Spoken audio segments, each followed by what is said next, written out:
দেখুন এবার যে তত্ত্বটা তোমাদের শেখাবো সেটা কি বলতো, সেটা হচ্ছে পূরণবাচক শব্দগুলি কোন সমাস। তোমরা জানো পূরণবাচক শব্দ দ্বাদশ, ত্রয়োদশ, চতুর্দশ, স্বর্ণবতী ইত্যাদি পূরণবাচক শব্দ।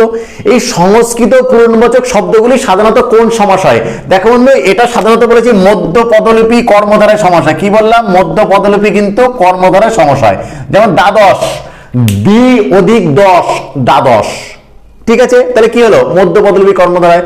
স্বর্ণবতী, এই যে স্বর্ণবতী, ষট অধিক নবতী, দেখো মধ্য পদলিপি কর্মধারায় সমাস। ফলে যত এরকম তুমি পাবে, এই যে পঞ্চদশ, পঞ্চ অধিক দশ, পঞ্চদশ। ষোড়শ, ষট অধিক দশ, ষোড়শ।